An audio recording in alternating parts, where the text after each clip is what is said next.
ये सुनना चाह रहे थे? नहीं, मैं ये नहीं सुनना चाह रहा था, मैं देख रहा था सर। एक बात बताइए सर, काला पानी लिम्पियाधुरा लिपुलेख नेपाल का है या नहीं? आप बताइए। जी। ये मैं बोल चुका हूँ, ये मैं छोड़ दिया भैया। नहीं, आपने छोड़ दिया, मैंने पकड़ लिया।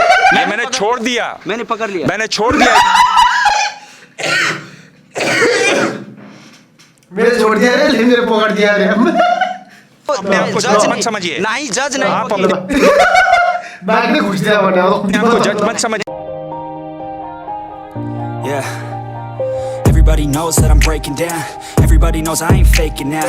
Everybody knows my heart's vacant now. Yeah, she hates me now, I made mistakes but now I don't ever wanna be alone. I don't really ever feel at home. On my own, in the zone, that's the only way I know. Feeling low, about to so hello guys, welcome back to my channel again होइन। अनि म फेरि पनि अर्को video लिएर आइसकेको छु। अब चाहिँ मैले के सोचिरहेको छु भन्दाखेरि चाहिँ दिनमा एउटा रियाक्सन भिडियो गरेर चाहिँ हाल्ने कोसिस गर्छु भनेर च्यालेन्ज लिन खोजिरहेको छु। हेरौँ कतिको पोसिबल हुन्छ हुँदैन भन्ने कुरा, तर पनि रियाक्सन च्यालेन्जलाई चाहिँ म पुरा गर्ने कोसिस गर्छु। आजको भिडियो चाहिँ मैले अर्को एउटा भिडियो रियाक्सन गर्न लागिरहेको छु। जुन भिडियो चाहिँ हिजो भर्खरको भिडियो हो यो, जहाँ चाहिँ के भइरहेछ भने हाम्रो एकजना नेपाली पत्रकारले चाहिँ इन्डियाको एबिपी न्युज भन्ने पत्रकार प्रचण्ड चाहिँ प्रधानमन्त्री हुने कन्फर्म हुने केसमा चाहिँ उसले चाहिँ समथिङ के भनेर लाइभ टेलिकास्ट गरिरहेको थियो। र त्यो उसको टेलिकास्ट सकिसकेपछि नेपाली पत्रकारले चाहिँ जो इन्डियाको पत्रकार थियो त्यो पत्रकारलाई चाहिँ के अरे प्रश्नहरू सोध्नु भएको छ क्या। अनि हेरौँ कस्तो छ के छ। मैले पनि सानो क्लिप मात्रै देखेको थिएँ, अनि त्यो क्लिपलाई नै म यहाँ के भन्छ देखेर मैले फेरि रियाक्ट गरौँ न त भन्ने लागेर चाहिँ मैले रियाक्ट गर्न लागिरहेको हो। हेरौँ के छ कस्तो छ। सो भिडियोलाई ढिलो नगरिकन सुरु गरौँ है त। छ एबिपी न्युज भनेको भारतको ठुलै मिडिया हाउस हो। त्यहाँका वरिष्ठ पत्रकार हुनुहुन्छ। विवाहसँग पनि हामी केही संक्षिप्त कुराकानी गर्छौँ। बेटी रोटीको सम्बन्ध भन्छ, बेटी रोटीको सम्बन्ध ठिकै हो दर्शकबिन, तर दाइजो कहाँबाट आउँछ? त्यो 10 गज्जामा जुन हाम्रो भूभागहरू एपिन्छ, जुन चेपिन्छ, त्यो कहाँबाट? त्यसको विषय तर सुल्टीले जस कडा दिइरहेको सुल्टीले पनि म उहाँसँग केही प्रश्न गर्छु। यहाँ भारतका यस्तो पत्रकार छ क्या नेपालमा, यस्तो पत्रकार मिडिया आइसकेका छन्। अहिले बालकोटमा भारतीय मिडिया पुगिसकेको छ। यो सामान्य कुरा होइन दर्शकबिन। नेपालका कुन चाहिँ मिडिया भारतको मोदी शपथ ग्रहण लिँदा पुग्छन्? हामीलाई तर चाहिँ हो कुरा चाहिँ ठिक गरे हामीले सरोकार हुँदैन। तर जी देखिए, अगर आप ये ठहराना चाहते हैं कि मैं गलत हूँ, आप गलत नहीं है सर। उसमें जो दिखा आ रहा था वो गलत था। हाँ, मैं आप गलत नहीं, आपका हम सम्मान करते सर। आपसे हम लोग को बहुत प्रेरणा मिलती है। लेकिन मेरा कहना ये है सर, जैसे भारत रोटी बेटी का संबंध बोलता है नेपाल भारत संबंध को, इसमें दहेज कहाँ से आ जाता है सर? जैसे एउटा के भन्नु भइसक्यो क्या। अब किनभने यो नेपालमा चाहिँ एउटा एक त नेपालमा छ, नेपालबाट राय भानिरहेको छ सुल्टीले। अर्को कुरा यसले पुरै पेलिदिरहेको छ। अब यसले के बोल्ने भइहाल्छ नि। अब यसले कुरा फिक्स घुमाउँछ। अब जे पाइदै बोलिदिन्छ यसले। अब भूभाग सब काला पानी लिम्पियाधुरा लिपुलेख ये भारत का है सर? देखिए, 2 चीज़ें हैं टेलीविज़न में। एक तो आप अपनी बात मेरे मुंह में डालें और मैं हाँ पे हाँ कहता जाऊं, या आप मुझे भी बात कहने का मौका दें। अगर आप भन्दैन यसले कुरा घुमाउँछ भनेर अब यसले कुरै गर्न दिएन भनेर मुझे भी अब यो त बोल्न दिइरहेको छ। बोल्न दिएको बेला जे कुरा सोध्यो त्यही कुरा उत्तर दिँदा भयो नि। किन नचाहिने कुरा बोल्नु पर्यो? का देना चाहते हैं तो मैं अपनी बात रखता हूँ। अगर आप चाहते हैं कि सिर्फ आप ही की बात चलती रहे तो मैं बिल्कुल कहता हूँ कि आप बिल्कुल सही कह रहे हैं। यत्रो कति 1 मिनटभन्दा ज्यादा बोलिसक्यो होला। त्यही एउटै कुरा अड्किरहेको छ क्या सुल्टी। मैं बिल्कुल गलत हूँ आप प्लीज और मेरे को सजा होनी चाहिए। नहीं सर, आप पर ये बात तो मैं आपको ये कह रहा हूँ कि ये छवि उनकी है। और कसरी भयो कोई भी कसरी उनीहरूसँग रिजनै छैन क्या। एउटा कुनै जेन्युन रिजनै छैन कि के भन्छ केपी ओली चाहिँ के अरे चाइनाको चाहिँ पुरै समर्थक हो भनेर रिजनै छैन क्या। अनि छवि हो भनिरहेछ। अब छवि हो, कैसी भी छवि हो, उसकी वजह होती हैं। अगर आपके पास वजह हैं तो आप अपनी बात को कह सकते हैं। उल्टै यसले भनेको न्युज के भन्छ के अरे चाइनाको समर्थक हो भनिरहेको छ के अरे केपीओलीलाई। अनि देशले प्रश्न गरिरहेछ, यो पत्रकारले चाहिँ प्रश्न गरिरहेछ कसरी भयो भनेर। उल्टै अब यसलाई यसको उल्टै यसलाई चार दिइरहेछ। अब के भन्ने ओली जी के रहते हुए सीमा पर गोली चली जिसमें मारे गए। ओली जी अब आप ठीक है बोलिए, सुन लीजिए। एक मिनट नहीं, उनकी पुलिस से अनबन हुई। मैं आपको बता रहा हूँ, आप ये समझना चाह रहे हैं कि भारत में ऐसा क्यों समझा जाता है। बिल्कुल ठीक है, मैं आपको बता रहा हूँ भारत में उसको कैसा देखा जाता बताओ ना, बताओ भाई, प्लीज बताओ। से आपको बता रहा हूँ, ये वजह है। एक बात बार-बार क्यों बोल रहे हो? बताओ, प्लीज बताओ। जयते वाली बात आप जानते हैं, जिस तरह के उन्होंने बयान दिए। फिर उन्होंने कहा, जिसको प्रचंड जी आज तो उनके साथ हैं, लेकिन प्रचंड जी ने कहा ये बहुत डिप्लोमेटिक बात नहीं है। उन्होंने कहा कि यहाँ पर एम्बेसी में और होटलों में मेरे को सरकार गिराने की कोशिश हो रही है, वो एक बात है। फिर आप उन्होंने भगवान राम वाली बात कही, जिस कस्तो फेद टुप्पोको यो मान्छेले के खालको कुरा गरेको क्या अब तपाईँहरू आफै सुन्नु न के भनिरहेको छ यसले अब।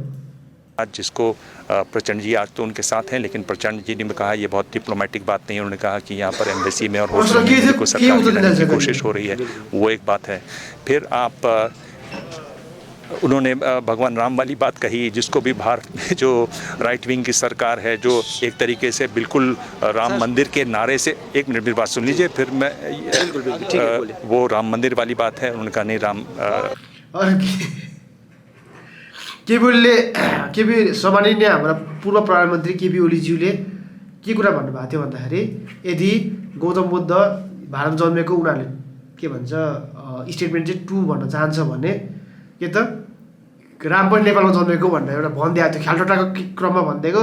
त्यति भनेको त्यो रिजनको आधारमा चाहिँ अब केपी ओली अब चाइनाको समर्थक भयो अरे। अब त्यो कसरी भयो यो मान्छेले कुन हिसाबले चाहिँ त्यो कुरालाई प्रुभ गर्न खोजिरहेछ अब के भन्ने अब। भगवान राम का जन्म नेपाल में हुआ था। मैं ये बता रहा हूँ, आप लोग जब बोले सर कि गौतम बुद्ध का जन्म भारत में हुआ, तब त्यही कुरा गरेर अहिले भर्खर उन्होंने बोला कि राम का जन्म इधर हुआ। ये बात मानते हैं? कन्डिसनै थाहा छैन कुन कुन कुन कुरा कसरी बोलिरहेको छ, त्यो कुरा पत्ता लगाउने, अनि पत्ता लगाइसकेपछि ल यस्तो हिसाबमा यस्तो कुरा बोलेको भनेर कुरा त मिडियाको काम त त्यो क्लियर गर्ने कुरा हो नि त जनतालाई त। ऊ त के त त्यो बोल्यो भन्दैमा अब ड्याङ के भन्छ के अरे, हुन त अब इन्डियाको मिडिया त्यो के अरे लास्ट टाइम त्यो उहाँको त्यो हरियो किराको नाम के अरे, त्यो एउटा किरा आएको थियो नि, त्यो किरा आएको बेला त पाकिस्तानले पठायो भन्ने मिडिया हो। त्यो यो त अब मैं आपको ये बता रहा हूँ, देखिए मैं आपको ये बता रहा हूँ कि लोग, आम लोग उसको कैसे परसीव करते हैं, क्या क्या वजह हैं। अगर आप वजह जानना चाहें तो मैं बता सकता हूँ कि ये वजह है कि ऐसा उनको देखा जाता है। इस समय वो एक बहुत महत्वपूर्ण भूमिका में है, किंग मेकर की भूमिका में है, और ऐसा किंग मेकर है जिसका साइज़ बहुत बड़ा है। नॉर्मली जो किंग मेकर होते हैं वो गठबंधनों में वो बहुत कम उनकी सीटें होती हैं। यहाँ इस किंग मेकर की सबसे ज़्यादा सीटें हैं, उसके बावजूद भी अगर वो बाहर रह के काम कर रहे हैं तो वो बहुत महत्वपूर्ण भूमिका में है। ओली जी का अगर आप इतिहास देखें तो ये कहना, शुरू में अगर आप देखें, शुरू से देखें तो ये नहीं कह सकते कि ये सब भारत विरोधी हैं या चीन पक्षी हैं। उनकी राजनीति, लेकिन आपका मीडिया अभी दिखा रहा था सर, अभी जस्ट हमने देखा सर, अभी जस्ट आप जब बड़ा गलत कर रहा था जी। ये वही तो आप ये सुनना चाह रहे थे? नहीं, मैं ये नहीं सुनना चाह रहा था, मैं देख रहा था सर। एक बात बताइए सर, कालापानी लिम्पियाधुरा पुल एक नेपाल का है या नहीं? दामी कुरा भन्नु सुन्नु, दामी कुरा भन्नु। आप बताइए कि आप एक पत्रकार हैं सर, हम भी एक पत्रकार हैं। देखिए आप ऐसा है, आप अगर मुझे ये कहें कि बंदूक रख के बोलें कि आप हाँ बोलिए, नहीं तो मैं अभी फोन काटता हूँ। नहीं, आपका विचार क्या है सर? आपका धारणा हम ले रहे हैं सर। मैं आपसे सिम्पल कुरा छ त, सिम्पल कुरा छ त, सिम्पल के भन्छ उसको धारणा के सोधिरहेको छ, धारणा राख्दा भयो किन त्यसमा त्यो भन्नुमा जरुरी छैन नि, हो भने हो, होइन होइन होइन। इस पर विवाद है कि नहीं? इस पर विवाद था कि नहीं? इस पर कोई विवाद नहीं था, कभी भी कोई विवाद नहीं था। भारत विवाद थिएन, विवाद त उही हो, इन्डियाले निकाल्यो, भारतले निकाल्यो विवाद हो त्यो त। नहीं, एक मिनट द्वारा एक बात बताइए, मैंने अपने कैमरा पर दिखाया है नेपाली जो जहाँ पे हाईवे है ना सर, नेपाल का हाईवे, नेशनल हाईवे। यो मान्छे जुन पत्रकार हुनुहुन्छ होइन, अनि हुन त मैले ब्याकग्राउन्ड चाहिँ चेक गरेको छैन, यो मान्छेको बारेमा मैले के पनि पढाएको छैन, तर जहाँसम्म सायद भन्छ पनि होला, यो मान्छे पनि चाहिँ के भन्छ इन्डिया बोर्डर छेउतिर कता बस्छ भनेर सुनेको थिएँ मैले, भन्छ भन्दैन भाइ। उसको तो भारत ने क्या दिखा दिया है, गूगल पर आप अभी हम यहाँ पे दिखा सकते हैं, उसको भारत का नक्शा में गाँव दिया है, उसको बोलता है ये भी भारत का है हाईवे भी। देखिए आप एसटीपी पर हैं, एसटीपी के लोग इसको देख रहे होंगे। मेरे ख्याल से ये जो मुद्दे हैं ये आप सड़क पे खड़े होकर ये नहीं कह सकते कि है या नहीं है, जानता है आप जहाँ मिलेंगे सर। एक मिनट मेरी बात सुन लीजिए, है ना। और ऐसा नहीं है कि मैं इसमें अथॉरिटी हूँ कि मैं जो कह दूंगा वो भारत सरकार की आवाज़ हो जाएगी। मैं एक पत्रकार हूँ, एक रिपोर्टर हूँ, मैं अपनी बात रख रहा हूँ, है ना। आपने चूंकि कहा कि आप बात करना चाहते हैं इसलिए मैंने आपसे बात करना तय किया, है ना। तो अगर आप ये करेंगे मुझे लगता है ये आप मेरे से जाते ठिक कुरा गरे के यसले के भन्यो भन्दाखेरि यो यस्तो मुद्दा यसरी बाटोमा कुरा गर्नु हुँदैन, यो मुद्दा भनेको कुनै एउटा स्पेसिफिक ठाउँमा बसेर कुरा गर्नुपर्ने हुन्छ, अनि त्यो भएर चाहिँ मैले यतिकै दिन मिल्दैन। अहिले चाहिँ अलिकति त्यो राम्रो कुरा गर्न चाहिँ गरेँ अघि त जेपाइदै भनिरहेको छु उसले ठीक कर रहे हैं आप आपको गलत एक नहीं- बताऊं जी। ये जो आप बोलते हैं ना अब इगो हट हुन्छ क्या अब इगो हट हुन्छ सोल्टीको अनि यसले के बोल्छ हेर्दै जोर से जी, जी। ये मैं बोल चुका हूँ ये मैं छोड़ दिया भैया नहीं नहीं आपने छोड़ दिया मैंने पकड़ लिया ये मैंने छोड़ दिया मैंने पकड़ लिया मैंने छोड़ दिया मेरो छोड दिया अरे मेरो पकड दिया अरे आप दूसरे को बोलने नहीं देते यसको यहाँ नसै फुलिसक्यो सोल्टीको नसै फुलिसक्यो त्यहाँनिर रिसले चुरचुर भइसक्यो और अगर आप बोलने नहीं देंगे तो लोगों को नहीं पता चलेगा आप फैसला मत कीजिए पुरा यसको त्यो के भन्छ स्वरको त्यो जुन त्यो उनी त्यो त्यसलाई के भन्छ पुरै उसको स्वरै चर्काउन थाल्छ क्या अब ये थर्काउन खोज्छ अब मैं फैसला नहीं करता हूँ सर जो अपने आप को जज जज मत नहीं समझिए। नहीं जज नहीं आप वकील। अपने माइक नै खोजिदिएर भने को जज अब मत समझिए नहीं, आप नहीं, सिर्फ नहीं, एक जज- पत्रकार हैं आपका काम है दोनों पक्षों को साफ बताना जी, जी, बिल्कुल। लोगों का काम है लेकिन तय भारत करना का कि सर, कौन क्या है भारत भारत का- को छोड़ दीजिए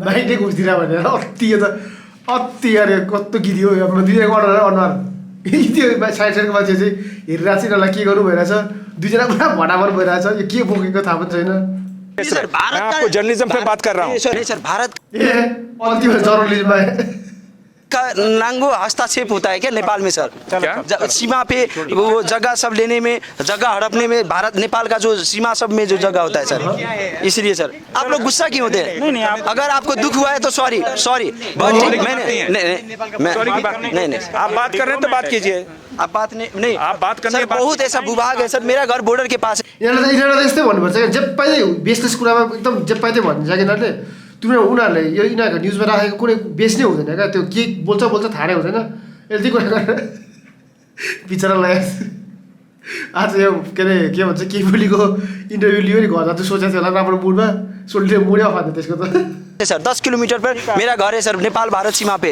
और हमको अघि मैले भन्दै थिएँ नि त्यसले यसले त्यही कुरा गर्दैछ पता है कि कितना भूभाग सब भारतीय पक्ष ने कब्जा किया है सर इसलिए आपको मैंने एक बात बताऊं अगर आप पत्रकार हैं जी। तो आप क्या हैं वो छोड़ दीजिए जी जो पत्रकारिता का सच नहीं, होता है उसके साथ रहिए ग्राउंड ए अनि आफ्नो चाहिँ एउटा भनाइ छ नि आफ्नो आङको हात्ती नदेख्ने अर्काको अब आङको जुम्रा देख्ने भन्ने यो सोल्टीले त्यस्तै कुरा गर्न थाल्यो यिनीहरूको न्युज गरेर हेर्नुपर्छ आम्मा जे पाइदै हुन्छ जे पाइदै नै हुन्छ में मैं रहता हूँ सुन सर लीजिए मेरी जी जी आप बार बार माइक आपके हाथ में है, तो मैं भी छीन सकता हूँ ये मत की अघि छिनिसक्यो त नहीं नहीं आप अच्छा यो मान्छेले साइडमा सेक्री लुक हानिदिरहेको रहेछ अम्बो है उसके साथ रहिए ग्राउंड में मैं रहता हूँ सुन लीजिए सर मेरी जी जी आप बार बार माइक आपके हाथ में है, तो मैं भी छीन सकता हूँ ये मत कीजिए मुसु मुसु हात्दै हेरिन्छ अब आप अच्छे पत्रकार नहीं है जी जी बुरा अच्छे पत्रकार बनिए क्या करने से इंडिया को अच्छा बोलने से अच्छा ल यो यसको आफ्नो साथी पनि हाँसिरहेछ अब त कति हो र यसको यो निलो लाउने साथी पनि हाँसिरहेछ क्या जी जी आप बार बार माइक आपके हाथ में है, तो मैं भी छीन सकता हूँ ये मत कीजिए नहीं नहीं क्यामेरा पनि हाँसिरहेछ आप अच्छे पत्रकार नहीं है जी जी बुरा अच्छे पत्रकार बनिए क्या करने से इंडिया कहाँबाट सुरु भएको डिबेट कहाँ पुग्यो अन्तिममा त राम्रो नराम्रो भन्दै थाल्छेको यो मान्छे त कसो बिहा चेप्पाइदियो को अच्छा बोलने से अच्छा पत्रकार नहीं हो राम्रो बोल्यो भारतलाई राम्रो बोल्यो भने राम्रो पत्रकारले नराम्रो बोल्यो भने नराम्रो पत्रकारले के भन्छ यार छ्या तेरो यार तर मलाई त्यो मान्छे पनि हेर्न मन लाग्यो यो मान्छेले बडे ऐसा हाँस्छ इसलिए आपको मैंने एक बात बताऊं अगर आप पत्रकार हैं जी। तो आप क्या हैं वो छोड़ दीजिए यो मान्छेले यो जो मान्छेलाई पत्रकारिता का सच होता है उसके साथ रहिए ग्राउंड में मैं रहता हूँ सुन सर लीजिए मेरी जी जी आप बार बार माइक आपके हाथ में है, तो मैं भी छीन सकता हूँ ये मत कीजिए यो मान्छेले आप अच्छे पत्रकार नहीं है छ्या जे पाइदियो यार के गर्छ यिनीहरूले यार खोकिने आयो यार छ्या आम्मामा यो मान्छे अझै हाँसिरहेको सो तपाईँलाई कस्तो लाग्यो कमेन्ट गर्न नबिर्सिनु होला अनि यो भिडियोको म लिङ्क राखिदिन्छु होइन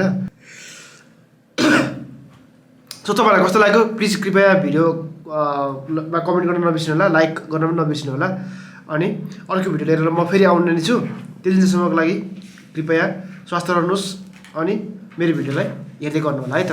हस् त, नमस्ते, बाई बाई, टाटा, जय नेपाल।